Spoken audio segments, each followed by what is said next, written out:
नमस्कार दोस्तों, welcome to Rajasthan civil service test series. History geography question देखेंगे आज।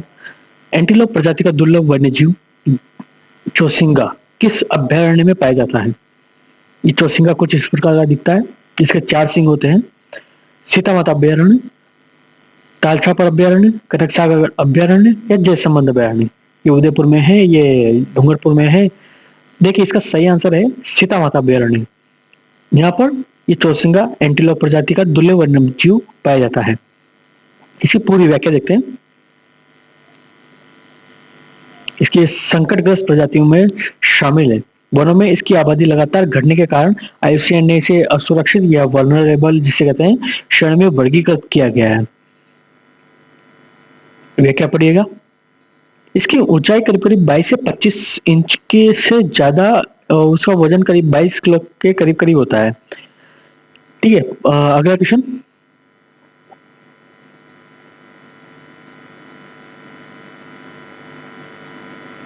पेंगोलिन, उड़न गिलेरी जैसे दुर्लभ जीव सीता माता अभयारण्य में पाए जाते हैं। और दूसरा कथन है कुर्जा नामक पक्षी भी सीता माता अभयारण्य में पाया जाता है।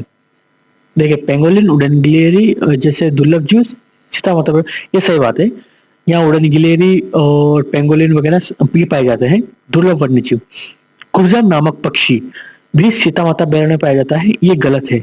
ये प्रवासी पक्षी है, न कि स्थिर पक्षी जो कि सीता माता अभयारण्य में पाया जाता है। इनके लिए अभयारण्य नहीं, राष्ट्रीय उद्यान तैयार किए जाते हैं जहां पर इनको सुरक्षित और इनकी ब्रीडिंग वगैरह करवाई जाती है। अगला, इसकी व्याख्या देखते हैं। देखिए, ये दूसरा गलत है। फलौदी के पास खिचन गांव में ये प्रवासी पक्षी है, कुर्जा नामक पक्षी। इसका व्याख्या, अगला क्वेश्चन।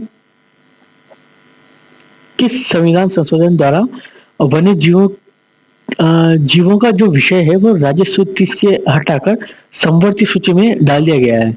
37, 42 या 43 या 44? यह राज्य का पर्सनल मामला नहीं है। ये केंद्र का भी मामला है, केंद्र की भी, अर्थात केंद्र को में इसलिए डाला गया क्योंकि राज्य का है। राज्य सूची में राज्य का प्रतिनिधित्व करती है, जबकि केंद्रीय समवर्ती सूची ये केंद्र और राज्य दोनों का प्रतिनिधित्व करती है। जहां पर केंद्रीय मंत्री जिनका दायरा काफी बड़ा होता है और राज्य सूची में राज्य मंत्रिमंडल होता है जिनका दायरा तो काफी छोटा होता है। ये जैसे किसी और राज्य के संबंधित विषयों पर चर्चा करनी हो या फिर ये लोकतंत्र को एकजुट करना है। ये किसी पर्सनल, ये पूरा भारत संघ है, न कि किसी एक राज्य की पर्सनल प्रॉपर्टी। वन्यजीव और वन्यजीवों में रहने वाले जीव सभी तरह के, ये किसी एक राज्य की प्रॉपर्टी नहीं है, ये सभी की है, पूरे भारत की है। अर्थात जो जलवायु है, प्रभाव है, वो पूरी जलवायु का प्रभाव पूरे भारत पर पड़ता है। इस वजह से ये केंद्र की प्रॉपर्टी है। ये किस अनुच्छेद के मतलब कि किस संविधान संशोधन द्वारा करवा दिया गया था? ये 42वें संविधान संशोधन द्वारा करवाया गया था। इसकी व्याख्या देखते हैं। अगला क्वेश्चन। राज्य के किस क्षेत्र में सागौन के वन पाए जाते हैं? पूर्वी राजस्थान, दक्षिणी राजस्थान, उत्तरी राजस्थान या उत्तर पूर्वी क्षेत्र? देखिए, सागौन के वृक्ष वहां पाए जाते हैं जहां पर बारिश अच्छी खासी होती है, जहां लगभग 200 से ज्यादा या 200 के करीब mm वर्षा होती है। ये दक्षिणी क्षेत्र सबसे उत्तम क्षेत्र माना जाता है सागौन के वृक्षों के लिए। इसकी व्याख्या, इसको पढ़िएगा। अगला क्वेश्चन। राजस्थान के कौन से क्षेत्रों में खस घास पाई जाती है? खस घास कुछ इस प्रकार की थी। ये श्रवण घास है, ये अंजन घास है, ये धामण घास है, ये भूष्ट घास है। श्रवण घास कुछ इस प्रकार की होती है। कहाँ पाई जाती है? कोटा, बूंदी, झालावाड़, धौलपुर, करौली, अलवर, अजमेर, भीलवाड़ा, चित्तौड़गढ़, सवाई माधोपुर, भरतपुर या टोंक? कौन सा सही है? ए, बी, सी, डी? देखिए, इसका सही आंसर है डी, सवाई माधोपुर, भरतपुर, टोंक। इसकी व्याख्या देखते हैं। खसगाज के बारे में सब कुछ डाल दिया हमने इसमें, इसको पढ़िएगा। अगला क्वेश्चन। राजस्थान में सर्वाधिक न्यूनतम वन क्षेत्र कौन से हैं? जहां पर सर्वाधिक सबसे ज्यादा न्यूनतम वन क्षेत्र है, मतलब कि सबसे कम न्यूनतम वन क्षेत्र कहां पर है? चूरू, गंगानगर, हनुमानगढ़ या जोधपुर? देखिए इसका आंसर देखते हैं। सबसे सर्वाधिक न्यूनतम वन क्षेत्र चूरू में पाए जाते हैं। ना तो यहाँ शुष्क वन क्षेत्र पाया जाता है, ना ही हरियाली, घास या उद्यान वगैरह, ऐसा कुछ नहीं है यहाँ पर चूरू में। इसकी व्याख्या देखते हैं। ठीक है, अगला क्वेश्चन। बप्पा रावल पेनोरमा कहां पर स्थित है? जयपुर, पाली, उदयपुर या सिरोही? कौन सा सही है? देखिए इसका आंसर देखते हैं। ये सिरोही या चित्तौड़गढ़। इसका सही आंसर है उदयपुर। कब कब बनाया गया था और इसके बारे में सब कुछ 2D 3D और प्रिंटिंग मोड में दिखाया गया है। पर्यटन व्यवस्था के लिए काफी चाक चौबंद किए गए हैं। ये सब पर्यटन के लिए ही होता है, ताकि वहां की आर्थिक स्थिति और सामाजिक परिवेश बदल सके। अगला क्वेश्चन। बप्पा रावल की 100 रानियां थी, जिनमें से 42 मुस्लिम रानियां थी।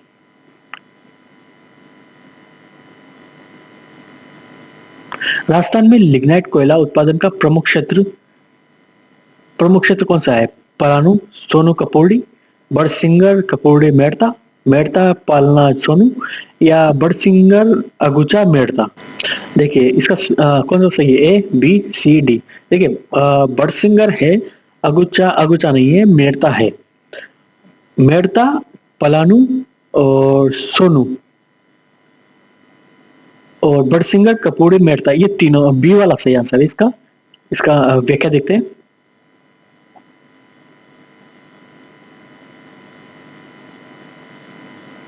अगला क्वेश्चन। इनमें से सही सुमेलित करना है। देखिए ये क्वेश्चन नहीं है, ये थ्योरी है। कास्टिक सोडा NaOH, खाने का सोडा NaHCO3 या सोडियम हाइड्रोक्साइड कार्बोनेट? इनमें मेनली डिफरेंस बताया गया है। कास्टिक सोडा, खाने का सोडा, काला नमक और सेंधा नमक और रॉक सोल्ट। इनको फॉर्मूले के अनुसार किस प्रकार से याद रखा जाए वो बताया गया है। कास्टिक सोडा क्या होता है?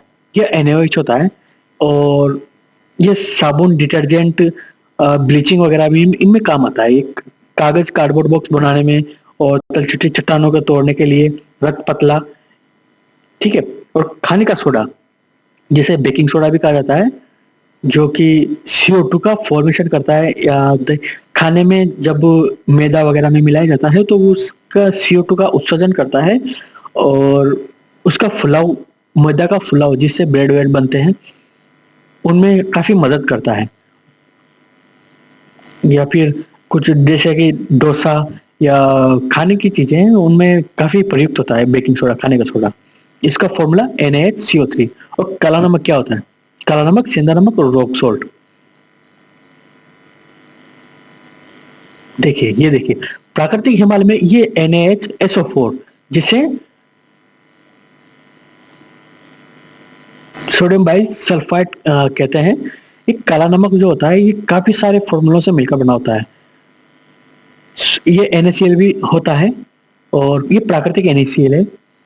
पोटेशियम भी है, कैल्शियम भी है। काले नमक में काफी सारी सॉल्ट मिले होते हैं, मेटल्स, सल्फाइड ग्रुप बने होते हैं काले नमक में। और सेंधा नमक, जिसे हम व्रत वगैरह में खाने में प्रयुक्त करते हैं, जिससे व्रत नहीं खुलता है।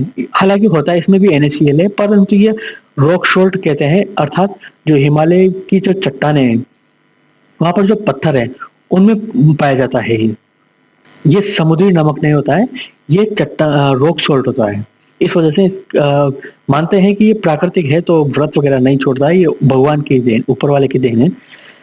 इसे सेंधा नमक कहते हैं। और मैग्नीशियम सल्फेट, ये एक भिगोने वाला घोल होता है, रेचक और भिगोने वाला घोल होता है। इसका इस्तेमाल कब्ज की अल्पकालिक राहत के लिए किया जाता है, अर्थात इनो वगैरह में प्रयुक्त किया जाता है। यह शरीर में मैग्नीशियम के स्तर को सामान्य करने में बेहद मदद करता है। इसका इस्तेमाल एक्लम्पिसिया और प्रिक्लैम्पिसिया के दौरे के रोकने के लिए किया जाता है और यह एक द्वितीय पोषक तत्व होता है। इसको पढ़िएगा, थ्योरी को काफी अच्छी अच्छी चीजें मिलेगी। अगला क्वेश्चन देखते हैं। टेलकम पाउडर, जिसको पॉन्ड्स का आता है और देखा होगा आप भी, कई सारे लोग लगाते होंगे और लड़कियां तो खेल लगाती है। पॉन्ड्स है, व्हाइट टोन वगैरह काफी सारे होते हैं। ये किससे बना होता है? अभ्रक, सिलिका, क्वार्ट्ज या घिया पत्थर? देखिए, अभ्रक से तो हो ही नहीं सकता, सिलिका से तो कैसे हो सकता है, रेत, सिलिका रेत ही बोलते हैं, रेत से तो कैसे हो सकता है, क्वार्ट्ज कीमती पत्थर होता है, घिया पत्थर, ये सही आंसर है घिया पत्थर। या जिप्सम से ये चूना होता है, इससे कैसे हो सकता है, घिया पत्थर इसका सही आंसर है। टेलकम पाउडर के बारे में संपूर्ण जानकारी। ये कपड़ों में से चिकनाई हटाने के लिए चीनी मिट्टी के उद्योगों में, पोर्सेलेन और टाइल्स बनाने में, रबर, कागज और रंग के उद्योगों में, रासायनिक बर्तन बनाने में, बिजली के उद्योगों में भारत में टेल के अच्छे भंडार राजस्थान के, आंध्र प्रदेश और मध्य प्रदेश में, राजस्थान, आंध्र प्रदेश और मध्य प्रदेश। ठीक है, अगला क्वेश्चन। टेलकम पाउडर, देखिए टेलकम पाउडर में कुछ और भी जानकारियां हैं जो किस प्रकार से, ठीक है, इनको भी पढ़िएगा। अगला क्वेश्चन, कैसे कैसे बनता है, इनका कैसे बनता है और इसके उपयोग, औद्योगिक उपयोग। अगला क्वेश्चन, उदयपुर में के काला गुमान और टिक्की क्षेत्र में किस खनिज का उत्पादन होता है? पन्ना, हीरा, नीलम या जस्ता? देखिए, काला गुमान और टिक्की क्षेत्र में कौन सा सही आंसर है? देखिए, इसमें गुमान और टिक्की क्षेत्र, इसका पन्ना का सबसे अधिक खनिज उत्पादन किया जाता है। इसका आंसर है ए, अब पन्ना।